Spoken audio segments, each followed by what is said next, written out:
The yacht clears the harbor before sunrise. Engines steady, glass calm. No one notices the phones disappearing until the shoreline is already thin. The host smiles and calls it protocol. Discretion. No distractions. He promises signal once they reach open water. He says it like a favor. By mid-morning, the coast is gone. Steel blue in every direction. A man asks about Wi-Fi. The crew does not answer. Another checks the satellite dome and sees the power light dead. Someone laughs. Someone else does the math and stops. The seminar begins in the main salon. Charts, timelines, a deal that only works today. The host says the window closes by nightfall. He says delay equals loss. He says the sea makes focus possible. A woman tries the emergency phone in the bridge. It is locked. A crew member blocks the door without touching her. Engines change pitch. The yacht turns farther out. No signal. No exit. No audience left but the people who paid to be here. Chapter 1. Closed water. The invitation lands quiet. No letterhead. No forwarding trail. Just a name, a date, and a marina slip number. It frames itself as a private seminar for vetted investors. Attendance capped. Phones discouraged. Discretion mandatory. The sender promises access, not information.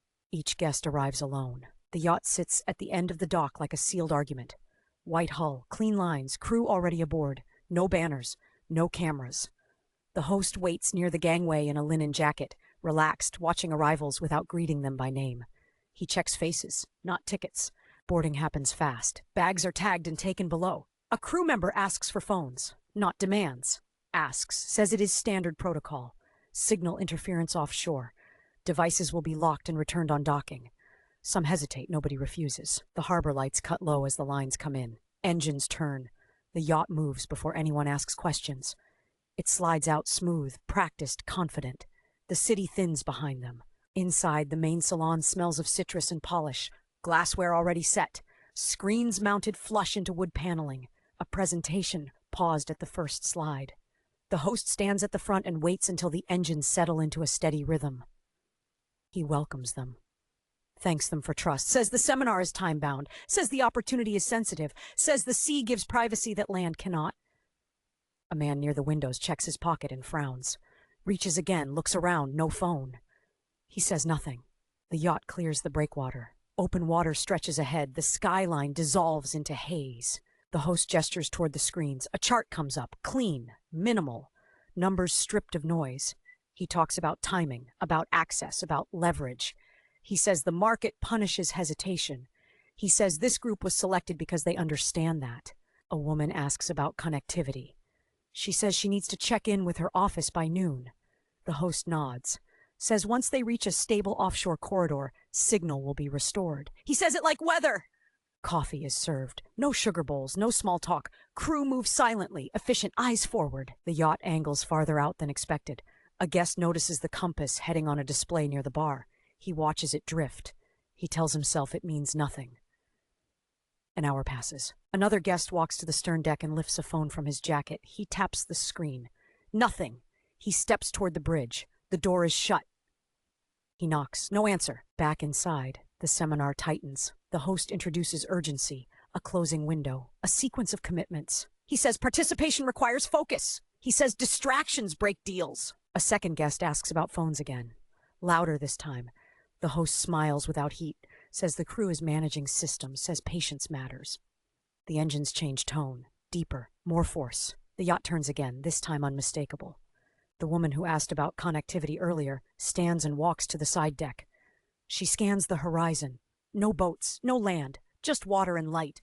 She returns inside and asks a crew member where the life vests are stored. He answers quickly, below deck, locked for safety. She asks why. He does not answer. The seminar resumes. Slides advance. Scenarios. Risk framed as opportunity. The host speaks in controlled bursts, never raises his voice, never rushes. He watches faces closely, measuring reactions. Lunch is delayed. A man near the back whispers that this feels off. Another tells him to relax, says exclusivity always comes with rules. A guest tries the emergency phone mounted near the bridge corridor.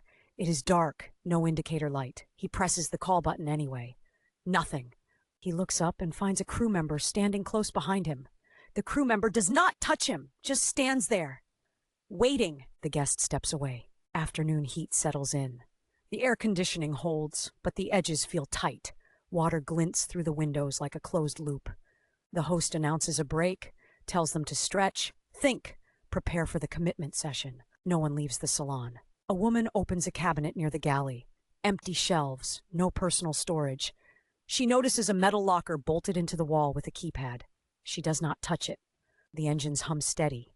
The wake runs straight behind them. Another guest finds a crew member near the stern and asks where they are headed. The crew member answers without looking up.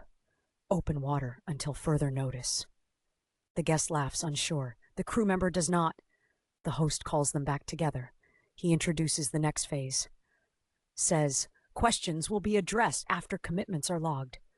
He says this is standard. He says trust is the price of entry. A man stands and says he wants off the boat. Not angry, just firm. The room goes quiet. The host nods. Says docking is not scheduled. Says they are past the return point. Says deviation would compromise the group. The man asks what that means. The host says it means the seminar continues. Silence stretches. The man moves toward the exit. 2 crew members step into the aisle, not blocking him fully, just narrowing the path. The man stops. No one speaks. The host waits until the man sits back down. The seminar resumes as if nothing happened. A guest notices something missing from the deck inventory posted near the helm. A flare gun slot marked but empty. He says nothing. Late afternoon light shifts. The sea darkens. The yacht slows slightly. The engines drop to a holding rhythm. The host announces they will remain offshore overnight. He says the weather favors stillness. He says clarity comes when movement stops. A murmur spreads. Questions rise. Voices overlap. The host raises a hand. The room quiets. He says everyone agreed to the process. He says the process protects them. He says panic kills opportunity. A woman demands her phone back. A man demands coordinates. Another demands proof this is legal. The host listens.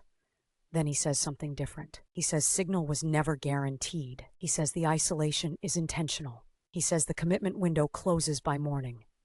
Outside, the horizon empties completely. No signal, no land, no schedule home. The yacht holds position in open water, and the seminar locks shut behind them.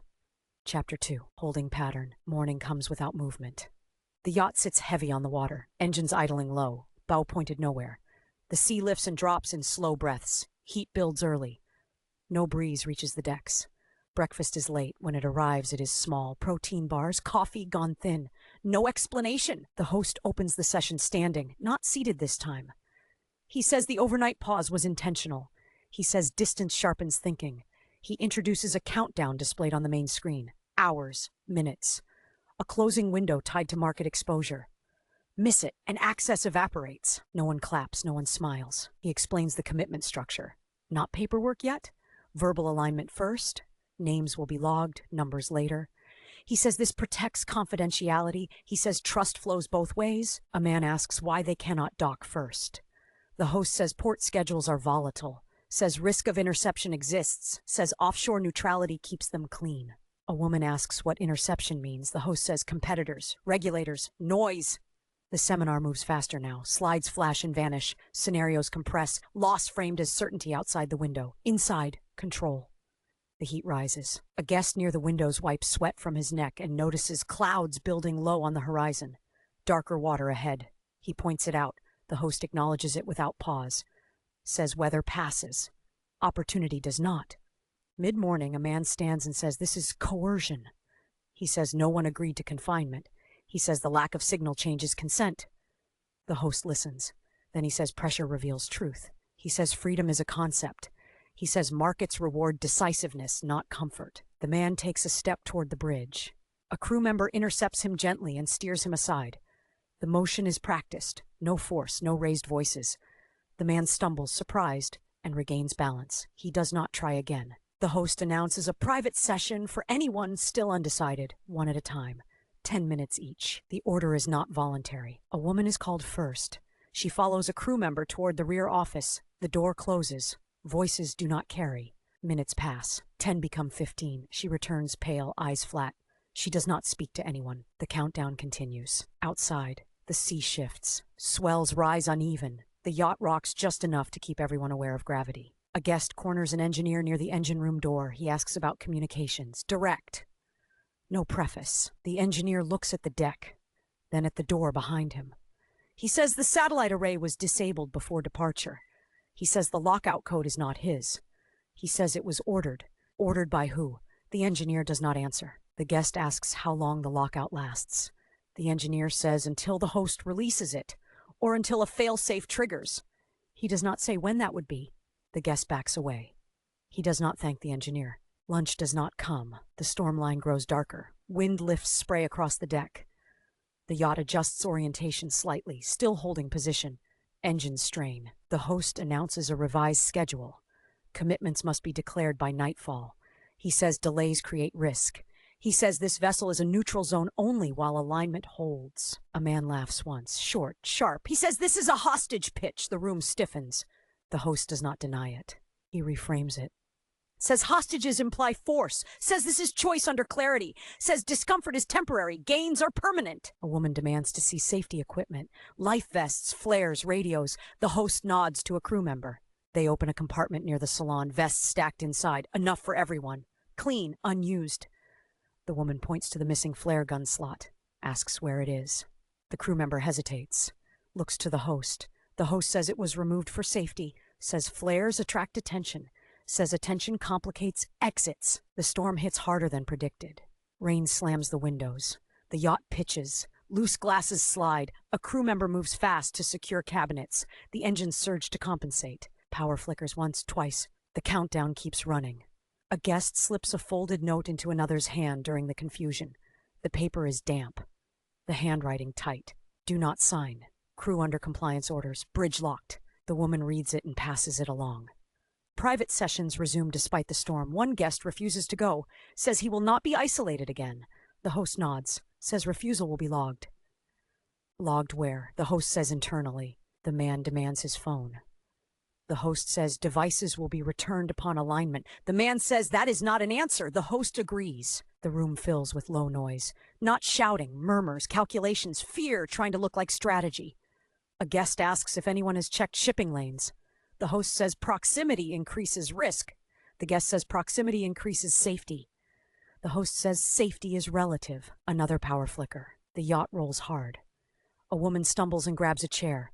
The host pauses just long enough to let the room feel it. Then he speaks softer. He says storms are clarifying events. He says systems reveal their limits under stress. He says this is why the window exists. The engineer passes through the salon with tools. A guest grabs his arm, asks if they can restore signal. The engineer says technically yes, practically no. Says access requires authorization. Authorization from who? The engineer looks at the host. Night falls early under cloud. Lights dim automatically. Emergency strips glow along the floor. The storm rages outside. Rain pounds metal and glass. The host gathers them for one final address of the day. He says morning will bring resolution. He says alignment equals docking. He says refusal equals extended holding.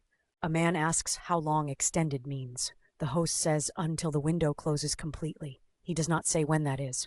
The countdown reaches 0. The screen goes dark. The host smiles for the first time that day and says the extension has begun. Outside, the storm does not move on. The yacht holds its position, engines straining, and the pressure inside tightens with the night. Chapter 3. Breaking water. The storm eases just before dawn.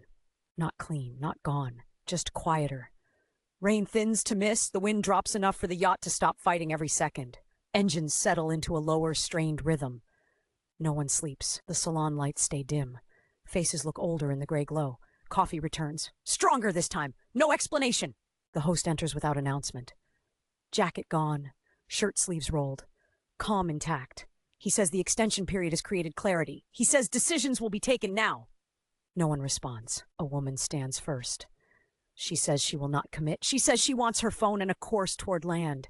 Her voice shakes once, then steadies. The host nods. Says refusal is noted. Says devices will remain secured until alignment or docking. He says docking requires group stability. A man near the back says stability requires freedom. Another says stability requires leverage. The room splits without anyone choosing sides out loud. The host gestures to the screen. It lights again. A new timer appears. Shorter, aggressive, final. He says the vessel will alter course at resolution. He says the direction depends on the outcome. A guest laughs softly, says this is extortion dressed as mentorship. The host says labels do not change mechanics. A crew member moves toward the bridge and pauses. He looks back into the salon, meets the eyes of the guests, looks away.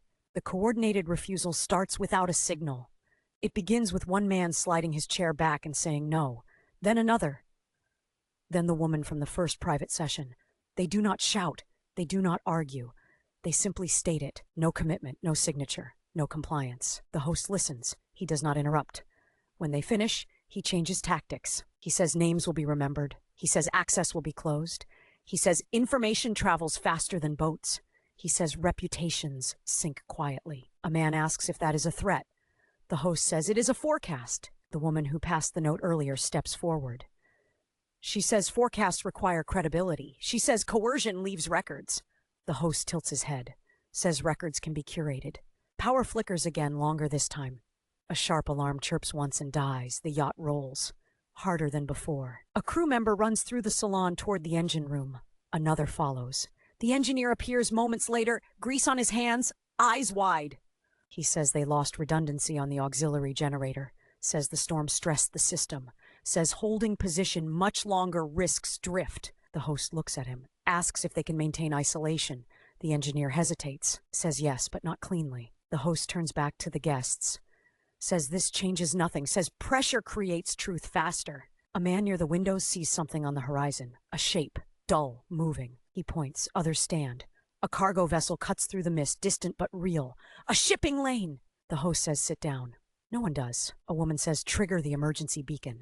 The host says that would violate maritime protocol. She says so does confinement. The engineer clears his throat, says the beacon is manual, says it can be triggered without bridge authorization if accessed directly. The room goes quiet. The host asks him if he is certain. The engineer says yes. The host asks if he will do it. The engineer does not answer. A crew member steps forward, younger, tired. Says the compliance orders never included emergency suppression. Says safety overrides directives. The host stares at him. Says choose carefully. The crew member nods once and runs. The host moves fast now. He orders the bridge locked. Orders containment. Two crew members hesitate. The yacht lurches again. Metal groans.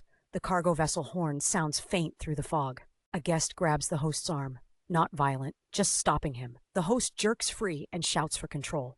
The emergency beacon activates with a low mechanical whine. Red light pulses somewhere below deck. A signal climbs into the gray sky. The bridge door opens. The engineer rushes out, breathless, says the beacon is live, says it cannot be shut down without full system access. The host's calm fractures. He demands names, demands silence, demands obedience. No one listens. The cargo vessel alters course, slow, deliberate. The host backs toward the salon wall. His voice rises. He says they are destroying value. He says regulators will tear them apart. He says this was protection.